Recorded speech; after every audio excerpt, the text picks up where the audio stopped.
स्वागत आहे आपलं हवामान अलर्ट या यूट्यूब चॅनलवर. आज आपण 13 जुलै ते 19 जुलैच्या दरम्यानचा हवामान अंदाज आजच्या व्हिडिओमध्ये पाहणार आहोत.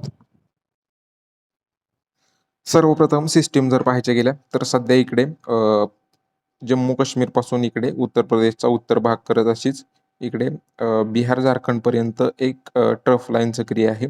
या ट्रफमुळे या भागात पाऊस होत आहे. उर्वरित महाराष्ट्राचा विचार जर करायचा गेला तर राज्यात मागे सिस्टीम सक्रिय झाली होती इकडे बंगालच्या उपसागरावर या भागात. त्याच्यामुळे पाऊस हा मागील 4-5 दिवसापूर्वी पडत होता. पण सध्या आता सिस्टीम कोणतीच सक्रिय नाहीये. जरी मान्सून असला, पावसाळा असला तरी याला सिस्टीम सक्रिय लागते. कमी दाबात क्षेत्र म्हणा, चक्राकार हवेची स्थिती म्हणा किंवा अरबी समुद्रावरून वरच्या लेवलवरून बाष्पयुक्त वाऱ्याचा फ्लो म्हणा, ह्या सिस्टीम कोणत्याच सक्रिय नाही आहेत. त्याच्यामुळे राज्यात पाऊस हा मागील 3 दिवसापासून कमी झालेला आहे. आता पुढे स्थिती काय राहील तर इकडे 16-17च्या आसपास एक चक्राकार हवेची स्थिती सक्रिय होण्याचा अंदाज आहे. त्याच्यामुळे कोकण विभागात थोडाफार पावसाचा जोर वाढेल 15 नंतर.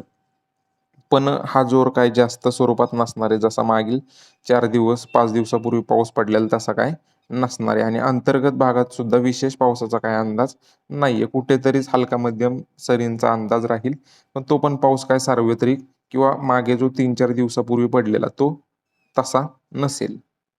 13 जुलै ते 19 जुलैपर्यंतचा जर हवामान अंदाज पाहायचा गेला तर 13, 14 आणि 15 जुलै विशेष पावसाचा अंदाज राज्यात नाहीये. कोकण विभाग, मुंबई विभागात ढगाळलेलं हवामान राहील.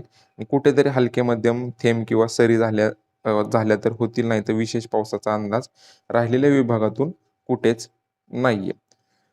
15 पासून थोडंफार 15 जुलै, 16 जुलै, 17, 18, 19 जुलैला इकडे कोकण विभाग व मुंबई विभागात ढगांची निर्मिती जरा जास्त होईल. पण पाऊस मात्र मोठा पडणार नाही. हलक्या मध्यमच पावसाचा अंदाज आहे. अंतर्गत भागात जो पाऊस पडणार आहे तो सार्वत्रिक नसेल. म्हणजे असं सांगता येणार नाही की या जिल्ह्यात पाऊस पडेल, या भागात पाऊस पडेल, असं नाही सांगता येणार. ज्या जिल्ह्यात ढगांची निर्मिती बऱ्यापैकी होईल त्या भागात हलके मध्यम थेंब किंवा हलक्या मध्यम सरी पडण्याचा अंदाज आहे. हा पाऊस सार्वत्रिक नसेल, एकाच दुसऱ्या गावासाठी मर्यादित राहू शकतो. सार्वत्रिक पाऊस नाहीये. बाकी जुलैच्या एंडिंगला थोड्याफार सिस्टीम सक्रिय होताना दिसत आहेत 22-23 जुलैच्या पुढे. पण हा अंदाज लांबचा आहे. त्याच्यामुळे आत्ताच देणं पूर्णपणे चुकीचं आहे.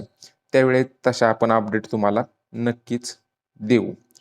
तर बाकी 13 जुलै ते 19 जुलैच्या दरम्यान राज्यात विशेष पाऊस नाहीये. 15 जुलैच्या पुढे थोडीफार ढग निर्मिती वाढेल मागाशी सांगितल्याप्रमाणे. पण विशेष पावसाची, मोठ्या पावसाची शक्यता सध्या तरी दिसत नाहीये. बाकी सध्याच्या अपडेटमध्ये एवढंच. आपल्या व्हिडिओला लाईक करा आणि रोजच्या अपडेट जर तुम्हाला बघायचे असतील तर चॅनलला सबस्क्राईब करा. धन्यवाद.